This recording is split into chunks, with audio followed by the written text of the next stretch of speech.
Well, good morning, everybody. I want to welcome you to the Yale Tech Forum and Morrison Foerster's San Francisco offices. It's a real pleasure to see everybody, and it's an honor for us to host the event this year. We're excited and hope that the program is both substantive and adds value that way and is helpful, as well as providing hopefully some fruitful networking opportunities for funding, strategic or other purposes.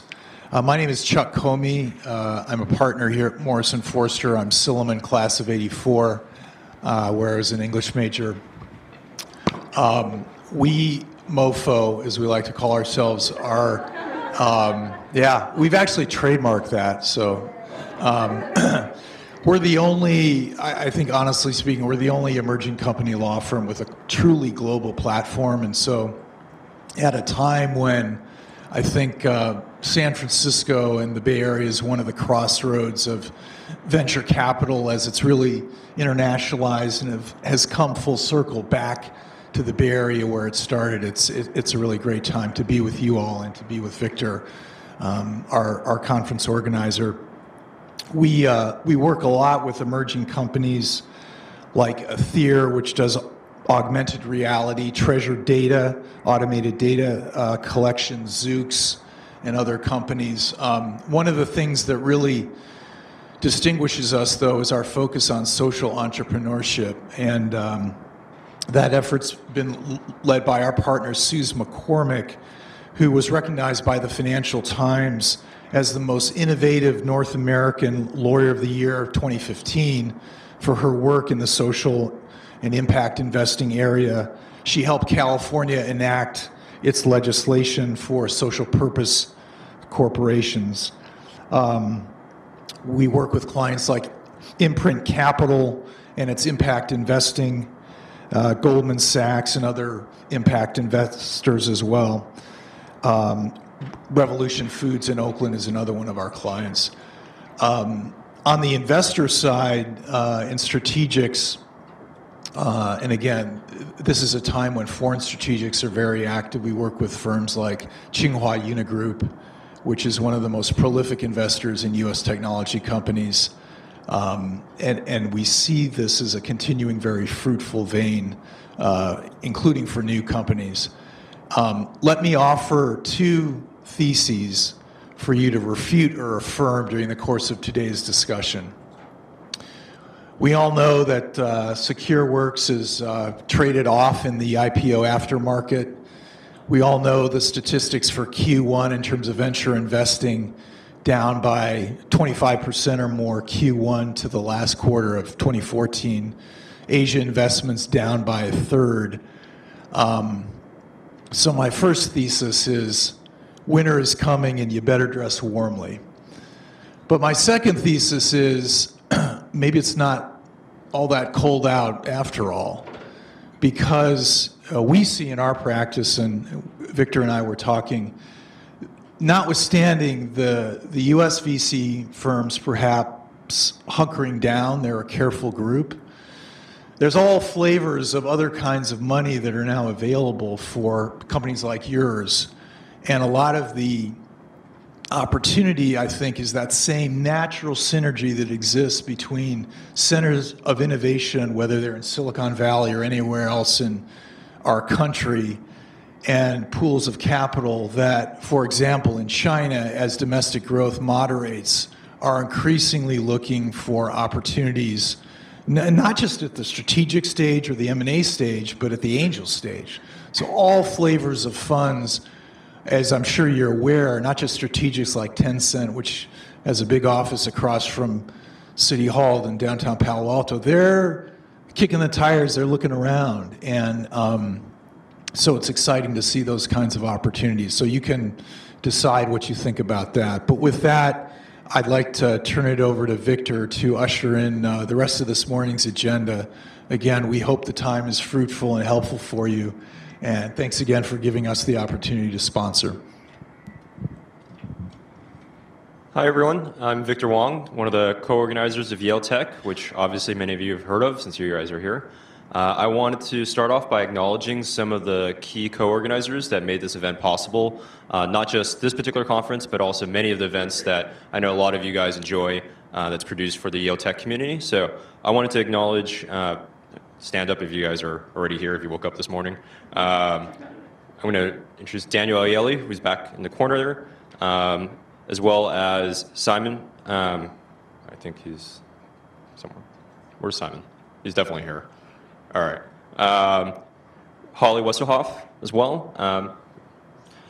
Matt King. Mickey Dobbs, who's from AYA and has also been instrumental in making this possible. Greg Hauscher, who's running the New York group. John Ayo. And Rich Littlehill. He didn't get up this quite early enough. All right. And Alina, who I don't know couldn't make it out here, but has also been instrumental in organizing. So I also wanted to thank a few key sponsors who made this whole event possible. Instacart, which hosted last night's pre-conference happy hour, which I know many of you were able to attend. For those of you who are unfamiliar with Instacart, it's a grocery delivery service on demand to your very home. Obviously, Mofo, who's been generous in providing the space. And I wanted to welcome real briefly Mclarty Associates, who's been also a very key supporter of Yale Tech. Is Elliot available to just say a few words?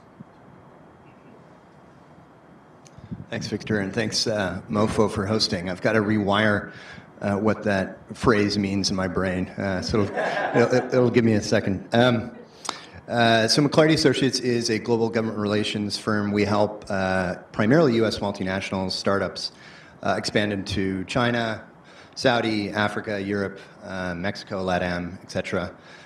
We are about 50 former ambassadors. We have an office in Beijing. And we take a sort of more diplomatic approach to engagement with government stakeholders. We also advise a series of family offices, international family offices, on investing in Silicon Valley. So I look forward to chatting with you all. Thanks again. Thanks. So I just want to offer a few remarks opening up this conference. This is our third annual conference for the Yale Tech community. The theme this... Oh.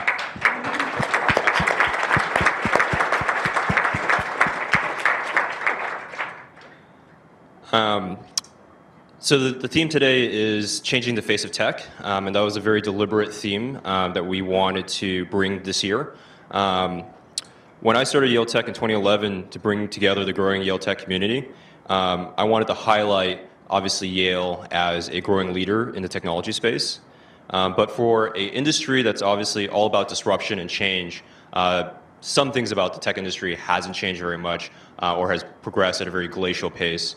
And so this year's theme in particular wanted to kind of draw attention to where we have made progress, and I think where Yale and its leaders have, I think, been exemplary in some areas. But in the last year, we've seen a lot of controversies close to here and close to Yale. Things like Ellen Powell, obviously here in Silicon Valley. Back at Yale, obviously a lot of people here probably are still talking about Calhoun and some of the things going on there. Also back here, a lot of the numbers and statistics around diversity released by the big companies this year have been pretty shocking, and I think have started a good dialogue. When I started my company, which is Thunder, recently rebranded from PaperG, we were just moved out to San Francisco, and I remember when we were faced with a decision as a 20-person company, we had hired actually our first expected mother, actually as an executive in our company. And for a company that was growing, we had, as you imagine, for a tech company, a lot of men, not many women executives, and it was kind of a key moment for us actually, where we realized we had a moment in time to kind of shape the sort of company that we wanted to be. And so when faced kind of with this new situation, I remember we actually had this interesting moment that we tried to figure out what was going to be our maternity or paternity policy, how were we going to handle that. And what we ended up doing actually was conducting what ended up becoming the industry's largest survey of venture-backed companies and public tech companies of their maternity and paternity policy. And that allowed us to figure out what would be a generous and supportive policy in our company environment. But we realized that it was not just about our company, obviously, and just helping us shape our decision, but that data set that we accumulated could be useful for everyone. And so we ended up publishing that data publicly and our findings around what different tech companies at different stages were doing about this. And that ended up, I think, heavily influencing, even to this day, a lot of companies' policies in terms of what they've implemented and how generous that they've been now, I think, growing at a growing rate to their employees. And so from this experience, I realized that change really does start with each and every one of us. We're all in a position to influence the world to be what we want it to be, and that we have to make a conscious decision to take action. It doesn't just happen overnight. Change happens because of the leaders that you're going to hear from today.